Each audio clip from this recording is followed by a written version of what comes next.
The future. A lot of people are worried about the future, where we're heading as a society and as a people. I feel at this point, Earth is kind of like The Simpsons because secretly we all want it to end. I mean, it gets worse every year. At this point, there's no hope of it being nearly as good as it was even 5 years ago, let alone 10 years ago. But it's hard to let something go when it's always been there your whole life, man. It's hard. I even get afraid of the future sometimes. I got really scared for the future of our society the other day when I was on Netflix and I stumbled upon Vanilla Ice Goes Amish. And I watched it. And it was probably the saddest thing I've ever seen. And I've seen The Land Before Time, so I think I know sad when I see it. It's just part of the reason it's so sad is, do you think when Vanilla Ice started his rapping career, he was like, yo, I hope this ends with me patronizing an entire lifestyle on reality TV? I don't think so. I don't think that's what he was thinking. I don't think that was his end goal. But regardless, that's what he ended up with. There was this scene where he was doing laundry with the Amish mother. Mr. Ice was doing some laundry with the Amish mother, and he turns to her and he goes, I never done laundry before. And they play it off like it's fucking charming. Haha, celebrities don't do their own laundry. Guys, Vanilla Ice is 47. That's fucking sad. If there's a problem, yo, I'll solve it, unless it involves cleaning, cooking, or mathematics. I figured out how a show like that gets made, too. See, up in Hollywood Hills, there's a big TV executive who got kicked out of the house by his wife because he didn't buy butter, he bought margarine, and he spends the whole night doing cocaine, doing hookers, and he falls asleep in a bathtub in some hotel somewhere, and then the next morning at work, he's just sitting in his office while the radio's playing, and he's just sitting there listening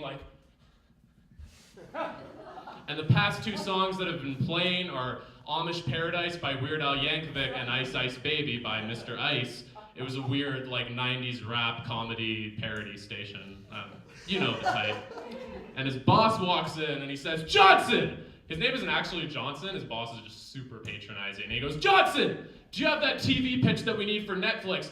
And the TV executive just turns to him and goes, Vanilla Ice in an Amish paradise.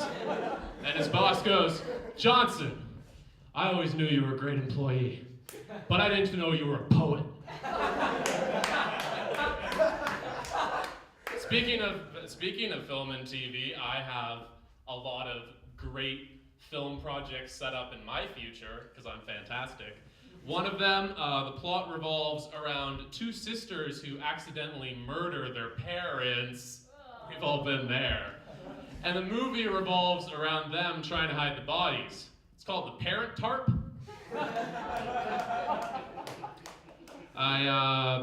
When I was in middle school, they made us do a project where we had to write a letter to ourselves 5 years in the future. I think it was supposed to help us set our goals and dreams and stuff. I didn't take it seriously, which is probably why I'm an arts student now.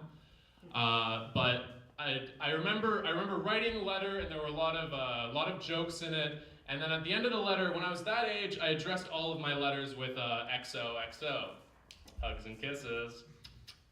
But when I was writing the letter to myself, I thought it was important that I show affection to myself, but I also didn't want to love myself that it was so much that it was conceited, so I just addressed it with hugs. Oh, oh, oh, oh.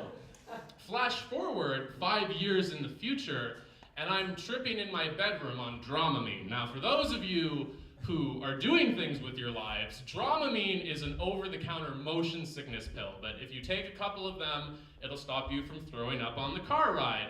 And if you take the whole pack of it, you might have a conversation with Satan. I did the latter. And the drugs started to kick in. It's right when they kicked in, it started to look like everything was just moving away from me. And I was like, nah.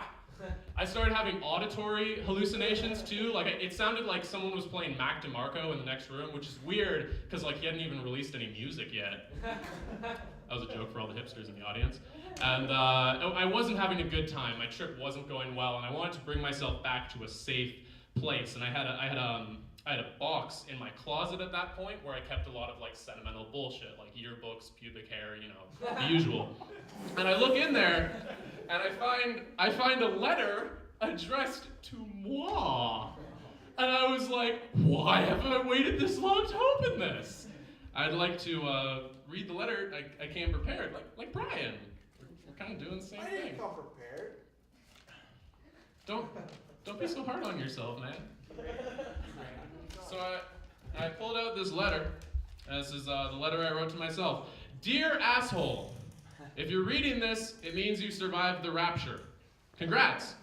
If you don't remember the rapture, it's probably because the government erased your memory. They're always doing that. You probably also don't remember that your brother is an alien you adopted, water is highly flammable, and you're 90% goat. Good luck with resisting the imminent space horse invasion. Signed, Dick Cheese. Ooh. So, a ghost named Dick Cheese wrote me a letter, and I'm almost a goat, but not quite. So after that terrible experience, I decided I can never let something like that happen to me again. So that's why I'm proud to say, to this day, I have not written any more letters to myself in the future. 5 years, no letters. Does anybody here watch Star Trek? Yeah. I don't, but I'm still gonna do a bit on it, because pander. My favorite part of Star Trek is that door that they have, the one that slides and it goes, it's cute. It goes, but it also probably the most underwhelming part of building the Enterprise, because when you think about it, when they were constructing it, people must have been coming over to the head of construction and saying, "Sir, we just upgraded the engine thrusters so we can reach warp speed. Good on you! Sir, we just upgraded the tractor beam so now we can beam more tractors," or whatever tractor beams do. "Good on you, I see a raise in your future." "Oh, sir!" "Oh, fuck." "What is it, Jim?" "I fixed the door problem that we had, sir." "Jim, we don't have a door problem. Who told you? You're in charge of engine maintenance. We're launching in a week. You can't be spending time." "But sir, now the doors are easier to get through." "When were the doors ever hard to get through for anyone?" "Well, you gotta walk up to the door, and then you gotta put your hand out and push the door. I've never been good at multitasking."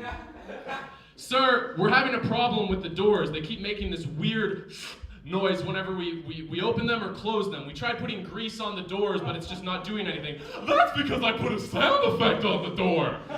"You put a sound effect on the door? Why would you? Doors that make noise are annoying. Why? There are hundreds of businesses that make a living off making products that make doors not make noise. Why would you specifically make a door that does make noise, Jim?" "Because it's the sound I make when I drink a milkshake, and I like milkshakes." You guys didn't know Harry Carey was on the Enterprise?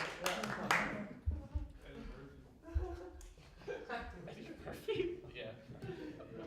All right, it's time for some impressions. This is my impression of the chest burster from the classic Alien franchise. "Ooh, look at you, Mr. Big Peck. Someone's been working out. Ooh. It's kind of boring in here. I think I'm just gonna jump out and scare somebody. You're gonna see it's gonna be real scary. I'm gonna be like, rawr, rawr. You see, are you ready? I'm gonna do it. Rawr! This next impression. This doesn't have much to do with the future, but this is my impression of a magician having an orgasm. Kazam! I'm sorry. Usually there's at least like an abra. I even get to a cadabra if I focus on it, but what do I care? You're a bunny. This is my impression of an asshole doing an impression of Arnold Schwarzenegger in the movie The Terminator.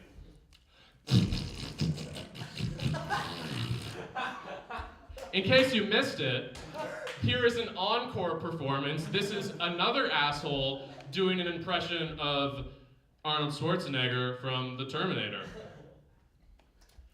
Hey, you know who can do a better Arnie impression than Bill can? This guy. Guys, check it out. I'll be back. Guys, you're not watching. Guys, check it out. I'm doing the best Arnold Schwarzenegger impression. I'll be back. Guys! This next impression. This is an impression of me in 5 years.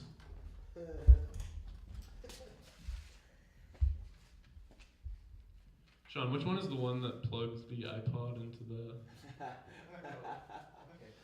This one? No? You're doing great. I'm really proud of you. Thanks for the support. How you guys doing? That's good. Thanks, man. Alright. As I said, this is my impression of me in 5 years.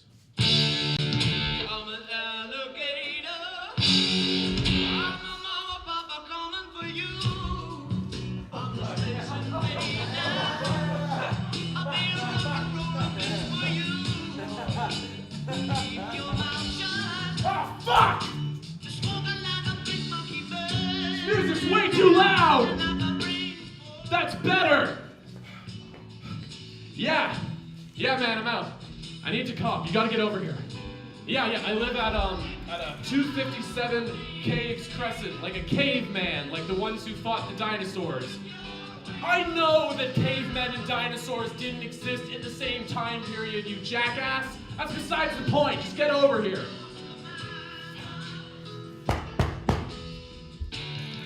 What's up? Okay, so like Radiohead, right? I got a philosophical idea for their whole discography. Shut up. Okay, no, fuck it. Just wait a second, okay? So like Kid A, you start out as a kid. But like, Hail to the Thief. You're going up to be like a criminal, no? No, dude, Hail to the Thief is like a political thing. Like Bush, they were mad because Bush was taking oil from third world countries. Third world country. Third world country, damn. Dane, we're the third planet from the sun. John Lithgow. We are all third world problems, Daniel. I really hope my dealer gets here soon. Great. I think I hear him ringing. Hey man, you got the stuff? Yeah. Good. I'm antsier than an ant colony covered in honey. Actually, ants aren't only trying to eat, they're also concentrating other kind of food. Shut up and give me the snack, man! This is what heroin looks like! Alright, you need, how much is it? $500. Scout, where's the $500 I gave you? I gave it to Christine. I thought you needed it. Christine! Christine! What? Where's the money, Christine? Why is the baby just lying there? What happened? I think it's dead. Why is the baby dead? Why did you buy a baby with the heroin money, Christine? I spent all day on the How much bubble bath did you buy? No shit, the baby's dead. That's way too many bubbles. What are we gonna do? Look, man, I know you drove all the way here, but look, like, here's the smack back. I'll have to pay you back another time, dude. I don't have the money right now. Guys! What? I drew a toucan. It's a cat. And it has the beak of a toucan. Look, man, you're gonna have to, like, I don't have time We're buying heroin right now. Can you just Amstray it? I'm like Google Blog, please tell me. I'm not saying about something. Okay. We're gonna take the baby for a scenic stroll, okay? Maybe that'll wake it back up, okay?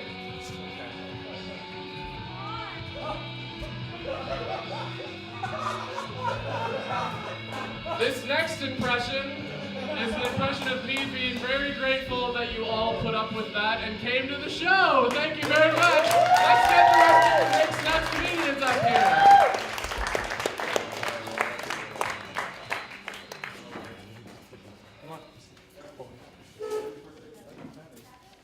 Yeah, the next song's starting. So, that's good. It's a David Bowie playlist. Alright, I know I said it at the beginning. Does anyone else have people they want to thank? I'd like to thank God for this occasion. Sorry, John. I'd like to thank Dan Pierce. He did a really great job. He organized a really successful New York stand-up comedy. We all loved and laughed. Which mine? Yeah, anyone can have the mic. It's. I just want everyone to know. I know a lot of the comedians in the city, and it's amazing that the creativity that comes out of your minds is honestly superior. And I'm not embellishing. It really is amazing. You guys actually, I don't know, what's the word? Thought. You put thought into it. It's really wonderful. That's all. Thank you very much.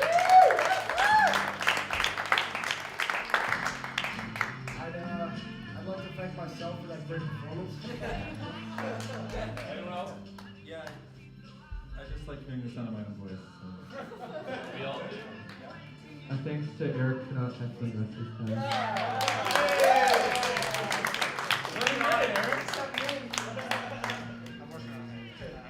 Alright, yeah, I know I said it at the beginning of the show, but I feel like I need to say it a second time. Thanks to everyone who's been involved in this throughout the year. All the comedians who come out and do this. It's really scary to do this if you've never done it before. And a huge thanks to Luke and Mike. They filmed and recorded the show. They helped set up equipment. And they're great people. And thanks to all of you for coming. Yeah, look at that beard. And look at that haircut. They're both very attractive. Thank you all for coming. A lot of you, you've been to every show, or like most of them, and it's great to have your support. Like Brian said, I feel like this has been a really great thing because a lot of people who've done this, they don't know a lot about comedy, or they really like comedy, but they've never tried it before. And a lot of people have tried it and found out they're really fucking great at it. And I don't know if we'll do Mixed Nuts next year, but I hope anyone who's done it will try an open mic sometime if they see it happening, or just, go down that path. Oh yeah.